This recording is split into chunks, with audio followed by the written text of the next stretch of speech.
창녀같이 대우함이 옳으니까. 아멘. 네, 새벽에도 또 깨어 기도하시는 모든 분들에게 하나님의 크신 은혜가 함께하시길 축복합니다.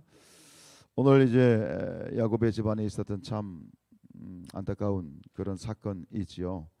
야곱에게는 이제 그 레아와 라헬 그리고 두 몸종이었던 빌하와 실바 이 네 여인에게서 12아들 그리고 딸 하나를 얻게 됩니다. 외동딸 있죠.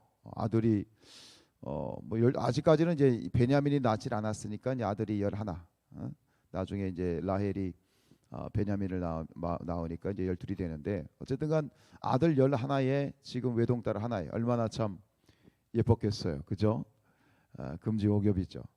근데 안타깝게도 이 디나가 그들이 머물렀던 이 세겜 땅 히위 족속의 한 그 족속의 추장이었던 이름도 세겜입니다. 세겜에 의해서 겁탈을 당하게 되죠. 물론 이 세겜이 이 디나를 사랑했어요. 그래서 그의 아내로 삼고자 했고 그리고 그걸 이제 야곱에게 요청을 하는데 방법이 너무 잘못됐죠.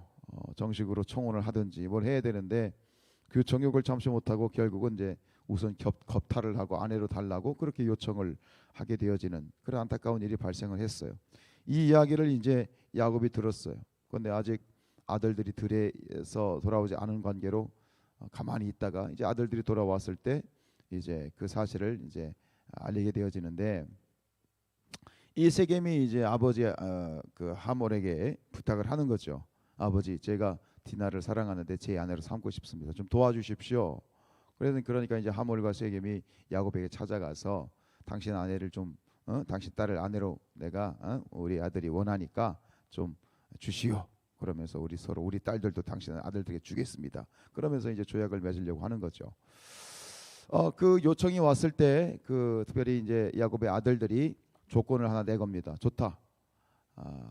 우리 저 동생을 또 우리 딸을 주는 건 좋은데 너희들이 우리처럼 다 할례를 받아야 된다. 근데 이것은 철저한 속임수였습니다. 그래가지고 그 말을 좋게 여긴 이제 하몰과 세겜이 돌아가서 성읍 사람들에게 다 얘기하는 거죠. 야, 우리가 이차한데 다 같이 우리 할례를 받고 서로 같이 어울려서 살자. 뭐 이렇게 얘기를 하고 결국 모든 남자들이 다 할례를 받았어요. 할례.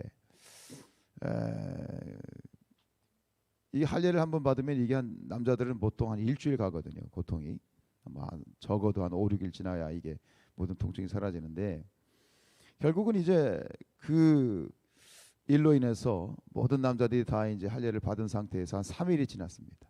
아직 아파요. 이게 걷는 것도 힘들고 굉장히 부자연스럽습니다. 그런데 그때에 이 디나의 두 오빠인 시므온과 레위가 급습을 하는 거죠. 성읍에 들어가서 모든 남자들, 여기 성경에는 그렇잖아요. 모든 남자들을 다 죽여 몰살이죠. 몰살시켜버려요. 그리고 나머지 형제들이 들어가서 그 집을 노략질하고 그 여자들은 다시 이제 다 사로잡아오는 이런 엄청난 정말 끔찍한 일이 발생을 하게 됩니다. 이 사실을 이제 야곱은 이 사실을 몰랐죠. 아들들이 모략을 계획을 한 거니까. 그래가지고 이제 야곱이 큰 근심 가운데 있어지게 되는데 오늘 이 부분에 대해서 우리가 짧게 세 가지로 생각하는 건 첫 번째, 하나님의 백성들이 어떤 일을 행할 때는 목적이나 결과도 선해야 되지만 수단과 방법도 선해야 된다라고 하는 거예요. 뭐로 가도 서울만 가면 된다라는 말이 있잖아요. 어떤 목적을 위해서는 어떤 수단과 방법을 써도 상관이 없다라는 얘기예요. 그리고 이 목적이 수단을 정당화한다라는 그런 식의 사고 방식인데 이것은 절대 하나님이 원하시는 부분이 아니죠. 비록 더디고 많은 열매를 맺지 못한다 할지라도 정당한 방법과 노력의 열매를 추구할 때 하나님이 인정해 주시는 것이다 라고 하는 것이, 특별히 우리 믿는 자들은 더없이 이 부분에 대해서 이 진리와 교훈에 대해서 마음에 유념을 해야 되겠습니다. 잠언서 20장 17절 말씀에 보면 속이고 취하는 음식물은 사람에게 맛이 좋은 듯하나 후에는 그의 입에 모래가 가득하게 되리라 라는 그러한 잠언의 말씀이 있습니다. 야곱은 축복을 얻기 위해서 형 에서를 속였습니다. 또 아버지 이삭을 속였죠. 형과 아버지를 속인 대가가 뭐예요? 20년 동안 라반의 집에서 나그네 생활을 했던 거죠. 축복받는 건 좋아요. 축복을 간구하는 건 굉장히 중요한 일입니다. 우리가 제가 자주 말씀드린 것처럼 축복받는 일에는 양보하지 말아야 돼요. 그러나 그렇다고 해서 그 목적이 선하다고 해서 방법까지 에, 달라서는 안 되죠. 목적만이 아니라 목적을 이루기 위한 방법도 하나님 앞에서 하나님의 뜻 가운데 정당해야 되겠다라고 하는 그런 어떤 분명한 증거가 되는 사건이겠죠. 두 번째는 뭐냐면 거룩한 것을 인간적인 목적을 위해 사용하면 안 된다.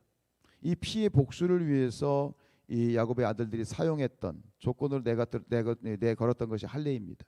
여러분, 할례라는 것이 무엇이죠? 언약 백성이라고 하는 어떤 언약 백성으로서 하나님 앞에 헌신하는 거룩한 의식입니다. 굉장히 거룩한 의식이고 오직 하나님을 위해서만 행해져야 되는 부분인데 이것을 사람의 자기의 목적을 위해서 사용하고 있는 거죠. 거룩한 하나님의 것을 인간적인 목적을 위해서 사용하고 있는 거죠. 이것도 앞에 드린 것처럼 목적을 위해서 수단이 어떤 방법과 수단을 동원해도 된다라고 하는 그런 부분으로 일맥상통하는 것인데 좀 더 깊이 들어가면 우리가 신앙생활을 하면서 신앙을 이용해서 신앙을 빙자해서 개인적인 목적을 이루려는 시도는 절대 하나님 앞에 죄악이다라고 하는 것을 우리가 깨닫게 됩니다. 이런 대표적인 예가 뭡니까?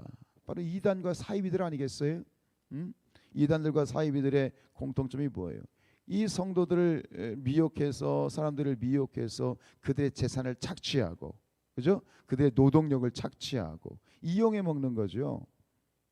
이게 그러니까 이것이 사이비가 되는 것이죠. 때로는 교회를 고객 유치의 장소로 또 여기는 사람들이 있어요. 죄송하지만 좀 장사하시는 분들 가운데 특히 이렇게 보면 뭐 보험 뭐 이런 설계사 하시는 분들 가운데 보면 이 교회의 공동체를 하나의 고객 유치하는 장소. 뭐 다 그렇다고 제가 매도하는 건 아니에요. 그렇지만 일부 그런 분들이 있어요. 교회에 와서 장사하려고 하는 거죠. 예를 들어서 큰 교회 앞에 식당을 차렸어. 그러면 기본적으로 그 식당 사장님들은 그 교회에 등록을 합니다. 예, 저도 이제 부평에 있을 때 그런 경우를 가끔 봤어요. 믿음이 있어서 등록하는 게 아니에요. 그냥 장사를 위해서 등록하는 거예요. 그래서 뭐 예배당에 와서 예배 한번 드리는 것도 감사한 일이지만 그러나 근본적인 그 마음 자체는 하나님께서 기뻐 받으시진 않죠. 지금 이제 대통령 선거 앞두고 뭐 여러분들 뉴스에 보잖아요. 주일 지나면 어느 뭐 큰 성당이나 뭐 예를 지난번에 보니까 어느 후보가 여의도 순복음교회에서 예배드리는 장면이 나오더라고요. 얼마 전에 그 이제 이찬수 목사님 설교를 듣는데 이찬수 목사님이 그러셨다고 하더라고요. 이 선거철에 우리는 절대 이 정치 후보들은 예배에 참석 안 시킨다. 와서 뭐 예배 참석하는 건 좋을지 모르겠지만 어쨌든 인사를 절대 시키지 않겠다라고 그렇게 이찬수 목사님이 공개적으로 선포를 하시더라고요. 왜 그럴까요? 그것은 개인적인 목적을 위해서 교회를 이용하는 것이기 때문에 신앙을 이용하는 거기 때문에 그런 것들은 거룩한 성전에서 용납을 못하겠다라고 하는 부분이지요. 극단적으로 얘기하면 좀 강하게 얘기하면 이런 부분은 이 신성 모독이라고 생각해요. 인간적인 목적을 위해서 하나님의 것을 이용하겠다라고 하는 것 자체 발상 자체가 굉장히 좀 불순한 거죠. 교회와 하나님 신앙을 이용하려는 모든 시도는 신성 모독이다.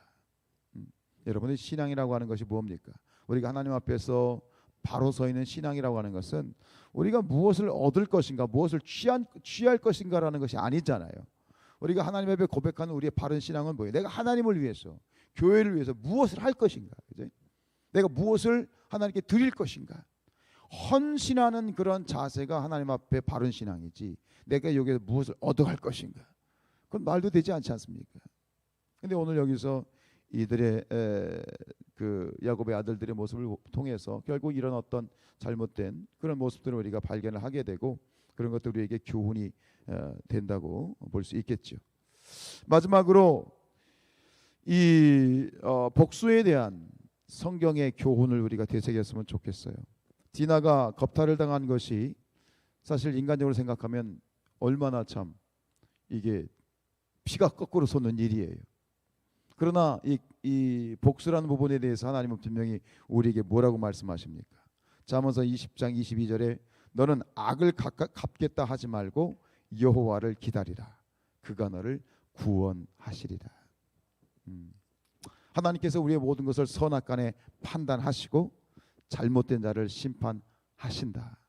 그래서 우리는 세상 사람들과 달리 하나님께 기도하며 잠잠히 그의 심판을 기다리는 것이 맞다. 하나님께서는 우리가 믿는 자들이 세상 사람들과 다르게 거룩한 자들로서 악을 악으로 갚는 것이 아니라 선으로 악을 갚는 자들이 되기를 원하신다. 라고 하는 그런 교훈을 얻습니다. 잠언서 25장 21절에 내 원수가 배고파 하거든 음식을 먹이고 목말라 하거든 물을 마시게 하라. 그리하는 것은 핀 숯을 그의 머리에 놓는 것과 일반이요 여호와께서 내게 갚아 주시리라. 살아가면서 억울한 일이 왜 없겠습니까? 그러지 말아야 되겠지만 참 억울한 일을 당할 때가 종종 있지요. 생각해 보면 그 억울한 일에 우리가 빠져 있으면 참 피가 거꾸로 솟고 잠도 안 오고 그냥 일을 그냥 부득부득 갈 만한 그런 일들이 있습니다. 도저히 참을 수 없는 일이 있습니다. 여러분 그 모든 일들 가운데 하나님께 내어 맡기십시다. 하나님이 갚아 주시리라. 하나님이 행하시리라. 믿음 가운데 세상 삶과 다르게 살아갈 수 있는 저와 여러분들 되시기를 주님의 이름으로 축복합니다. 기도하시겠습니다. 걸어가신 아버지